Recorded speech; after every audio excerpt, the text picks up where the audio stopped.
On the previous video, we explained the concept of SQL injection, and we saw that if the site is infected with SQL injection, I can start talking to the database, and the database can reply back to me with whatever I want. And I noticed that we can use that for bypassing an authentication, which we saw on the previous video.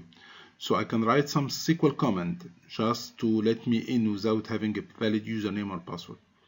And I can even write some SQL comment if I know how to write SQL comment. I can write some SQL comments that allow me to change this database, to browse information, to delete information, and so on. And by the way, I just want to point or to let you know that even if you don't know SQL syntax, even if you're not, you just need to detect a site detected with SQL injection. And there is a lot of application, and I'm going to show you one of those applications in an upcoming video that will do that on behalf of you.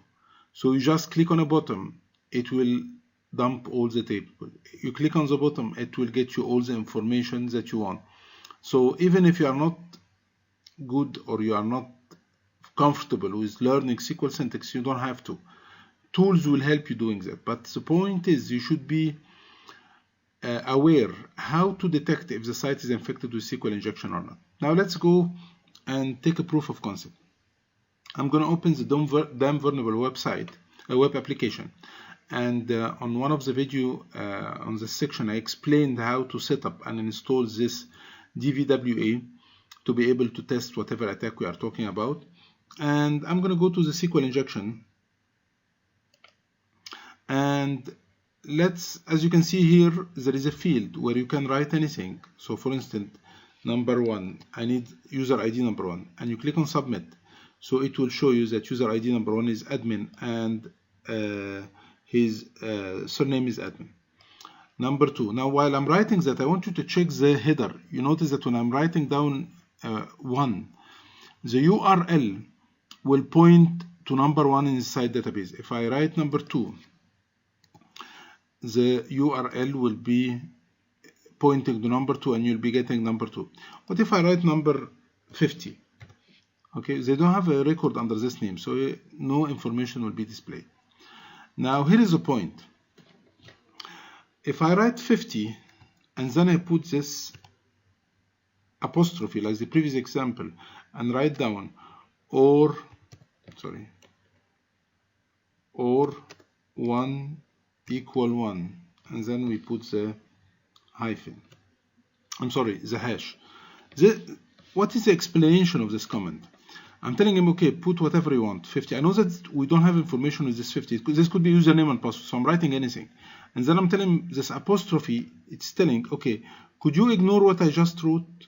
So apostrophe means ignore what has been written. And could you just verify this 1 equal 1? And because the verification result will be true or false, and if it's true, it would let you in. So I put a syntax that definitely is true.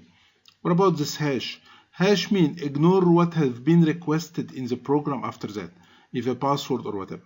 And I click on submit.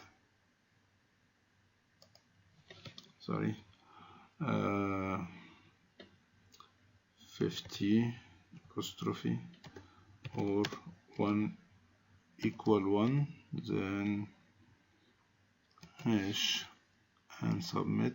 And as you can see, what happened is he dumped all the information inside the table. So I didn't wrote anything right. I just write to the SQL comment, could you verify that? And he told me, yes, we have a record under this name and that name and that name. So if this was the username and password, you'll be able to dump or you'll be able to log in without authenticate. Now the second question will be, how can I validate if a specific website is infected with SQL injection? Now, we can do that by just writing a part of the SQL comment. For instance, if I write down in this field apostrophe and I click on submit, apostrophe, it's a part of the SQL syntax. What should I have? I should get an error like that. That means, okay, you wrote in the field a part of the SQL comment, but actually I don't know what is the remaining of this comment. So he's replying back with an error. This is called the SQL injection error-based method. So just by writing down any SQL syntax, just any SQL syntax, and you click on enter, mainly apostrophe, if you get an error message, that means the database reply back to you, and it shows that you are writing a SQL command, but it's not complete, so it's telling you what is the remaining of this command. While if the site was well designed, you should not have this error. So if you go to like any website, okay, that has authentication, so any website that has authentication, any login page,